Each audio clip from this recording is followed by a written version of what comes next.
Would you want to ask it off the top, or do you want to wait? I'm going to ask it off the top.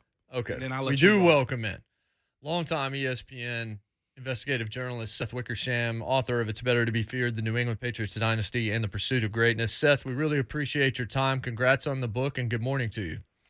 Good morning to you guys. What do you got for me? Now I'm in suspense. Well, I'm gonna let the 11-year NFL veteran Ramon Foster lead off because I'm interested to know what he's about to ask you too. Sam, thank you for coming on and making time of this. I don't even care if we go longer than we have to on this. I'm putting that first, okay? So Seth, sorry, my bad. Real quick, as a guy that's played against the Patriots a lot of times, I ain't gonna say they stopped us from getting a ring or anything like that because, hey, they were just that good. But anytime that we played them, whether it was in Pittsburgh or whether it was in New England, we always had to look over our shoulder. The name of your book is It's Better to Be Feared.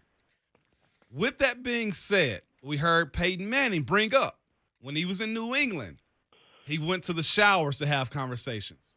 Okay, you see where I'm going to, right? So Yeah. He went to the showers to have conversations, Seth. Also, we were always told, don't leave any scout papers behind. Don't talk in the locker room. Our training staff got to the building, to the stadiums way before anybody else. They put locks on the door so that nobody could get in. So, with the title of your book, It's Better to Be Feared, do you think in your investigative reporting and writing this book, some of those things were true as far as don't speak? Oh yeah, I mean I write thousands of words about it. It's right there in the middle of it. I go deep on that stuff, and I mean the Jets, for instance, used to put fake play sheets and playbooks in the locker room Guilty. and intentionally leave them in Gillette Stadium for the Patriots to swipe. Guilty. Because they knew, and you know, I get into one of the most interesting and revealing moments that I had in the course of reporting this came in the context of it is 2007. So Spygate has just broken, and Roger Goodell, who's still pretty new on the job, is trying to investigate 7 years of illegal filming in a matter of hours before he comes up with a punishment. And he calls around the league, and he's calling GMs and head coaches, and they're just killing Belichick. It's the height of piousness. You got to bury this guy. He's dirty. You know, he's a cheater. You got to throw the book at him. And he calls Mike Shanahan, who at the time was probably the second best coach in the league, and you know, maybe the closest to Belichick in terms of mindset. And when Goodell calls Shanahan, Shanahan expresses jealousy at Belichick that he came up with the idea to film signals as he was. And he said, you know, signals mean everything. Yeah. You know, Peyton Manning is the best at stealing signals. If you don't change your signals, you're in trouble. And I wish that I had thought to do what he did and I would have done it in a New York Minute because there had never been a punishment for it before. And so if there was no punishment for the crime, why not push the boundaries to see what would come of it? Wow. And he was like, you can't say that Belichick is a bad guy. He's just better at this than everybody else is. And I thought that was an interesting window because it not only showed how the best of the best think, but it also showed the importance in having those hand signals. And having, you know, and what the Patriots were doing when they were filming the signals that was against the rules. Seth, one thing, and I've barely gotten to scratch the surface because it's a dense book and I want to take my time with it, but I've gotten through the first 4 chapters and they're really all about Brady in high school and Michigan and all this. I just got to the Belichick portion, but the one thing that I take away, first off, I like Brady a lot better in these 4 chapters. Like, he comes across really endearing, like a warrior that had to fight really hard. But here's the thing that I started thinking about. You tell me if I'm on the right track here. The way that he would look to the sidelines to make sure Drew Henson wasn't about to come in the game at Michigan and getting passed over by the Chargers organization despite Riley wanting him and all this, like continually feeling like he had to prove himself over and over again. Is that why the Jimmy G thing broke him in the way that it did in New England? Because he's a guy that absolutely never believed that he should lose a job and just couldn't handle the idea that somebody might be enamored with somebody other than him at the quarterback spot.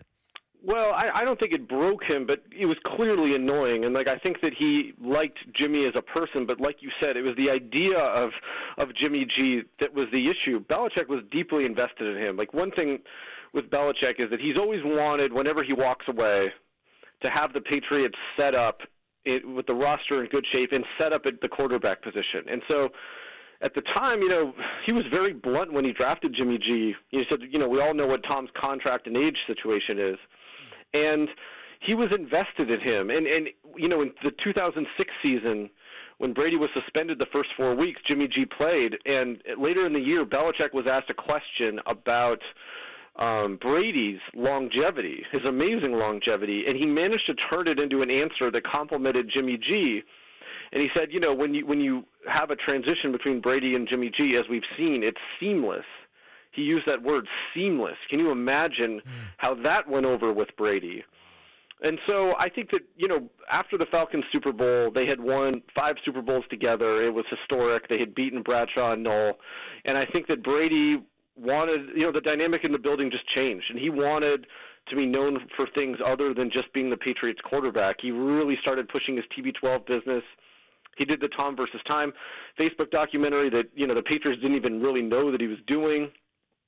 Remember, Belichick had to ban Alex Guerrero from the sidelines and from the team playing because he was such a divisive force within the building.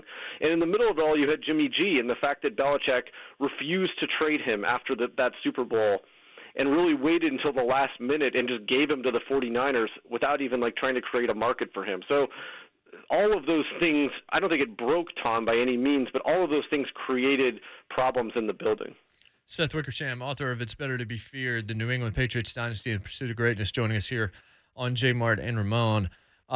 Seth, another thing that seems to really stand out is just, and Guerrero's actually talked about this in the last few weeks, about how Belichick didn't treat him differently, that the rest of the Patriots would have been fine with it because of who Brady was. How much truth do you think there is? Because, I work with an NFL player that understood immediately what Guerrero was saying. Do you think that Tom Brady did want to be treated differently, or that it could have gone differently had Belichick at least accepted the fact that Tom Brady was different than the rest of his team? Well, I think he did accept it. Brady could go to the owner whenever he wanted. That's not what every other player could do. Everybody knew that Tom Brady was different, but it was within the context of a Belichick system. And so maybe what Alex is trying to say is that, compared to how things are in Tampa, Belichick failed to evolve. Even though maybe within the context of the Belichick system, Belichick evolved quite a bit. And there's no question that towards the end, in addition to wanting a contract that would take him until he was 45 years old, Brady wanted more say in the organization. And at one point he told Joe Montana about the Patriots. He's like, they ask my advice, I give it, and then they ignore it. And look at what he is in Tampa. He's the quarterback of the team.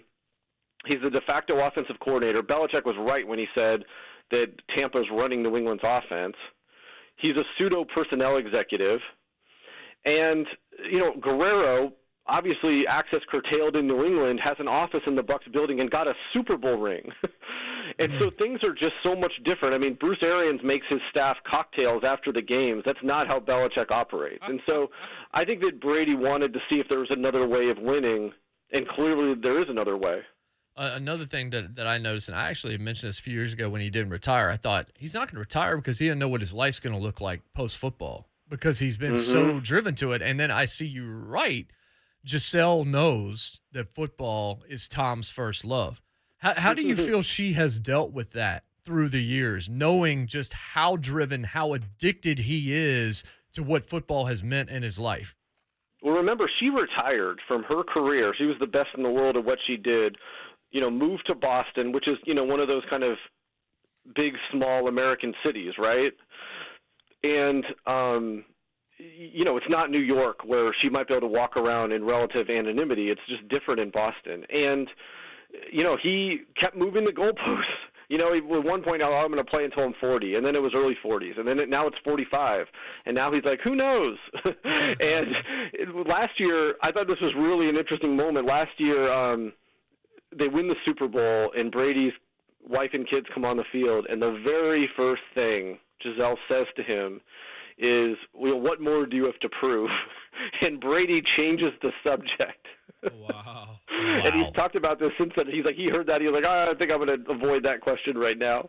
And so it's just so clear that, and I think this is true with Belichick too. I mean, these guys could have walked away a long time ago with their legacies and wealth intact, and yet they just continue to push every boundary because there's something about doing the game that is so fundamental to their essence that you do wonder what life would be like without it. In a lot of ways, they're both running for a finish line that really doesn't exist.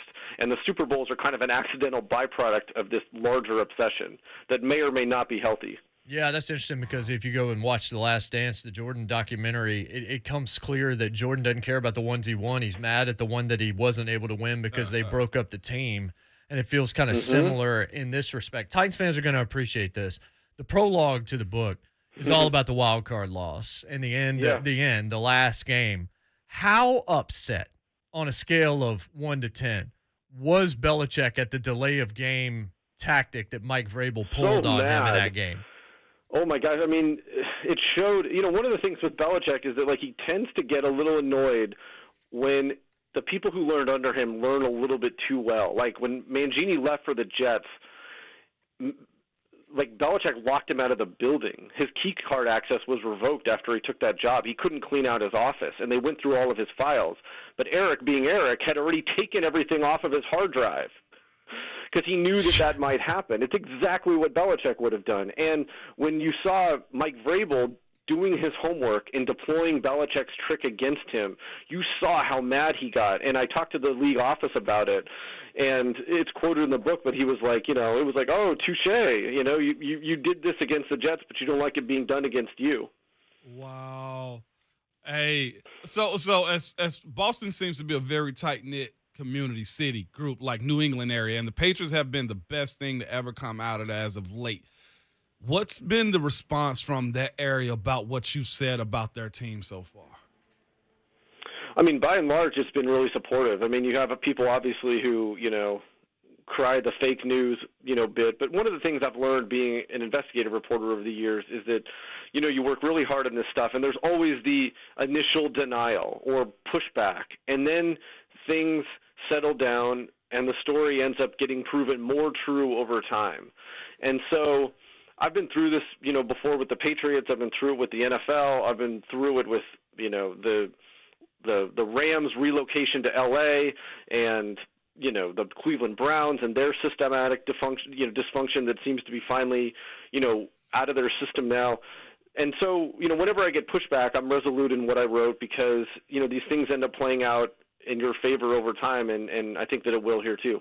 One more But that said, it's been a phenomenally positive response. I've been doing a lot of Boston radio. I did an event in Boston, and I've done some interviews, and people are really positive there. One more quick one based on the same thing. Is Bill glad this is written? Is Tom glad this is written? Is Robert Kraft glad this is written? What do you think those guys feel? And maybe they don't care, but how do you feel like they would feel if they read this thing start to finish about how they're portrayed? I mean, honestly, I think all of them would understand everything that I'm saying because, almost everything in there, a lot of things are based on their own comments over the years and their own actions. And, 90-some% of the people I talked to were on the record in the book. And so I think it's just a real portrayal. I know that there were some of the items that came out in the newser that were juicy. So, yes, there are swear words in the book, and yes, there were arguments. But by and large, this is a book about the ingredients to greatness. And, you talked about those Brady chapters at the beginning.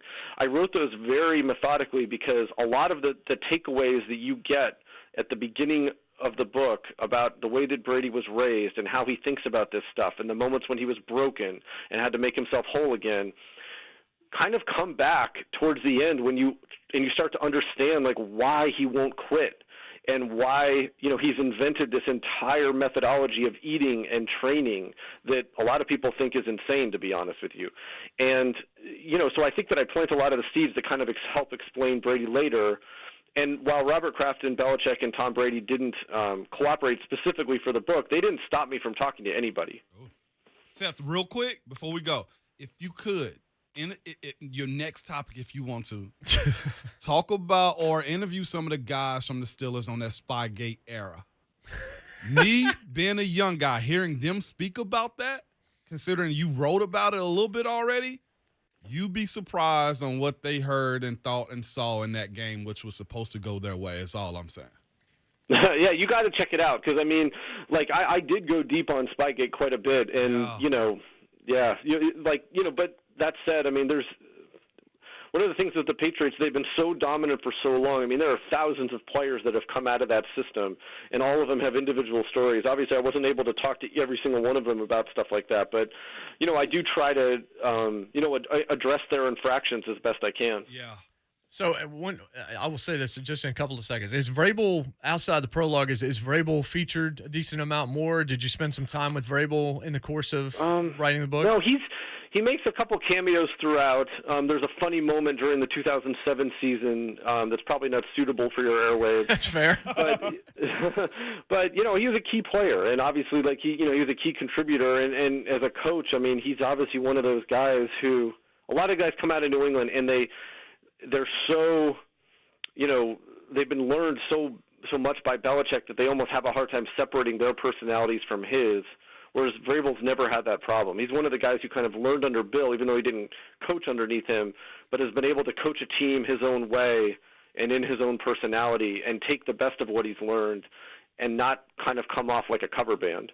Well, Seth, I said this morning. There are 3 sports books that I love. This one so far is on that list with Friday Night Lights, Bissinger's book, and Feinstein's The Season on the Brink, which was the sports book that made me realize how deep that you can really go into this world. But It's Better to Be Feared is a tremendous accomplishment, tremendous achievement. I can't wait to finish it, and I really appreciate you making time for us this morning. It's been a great conversation.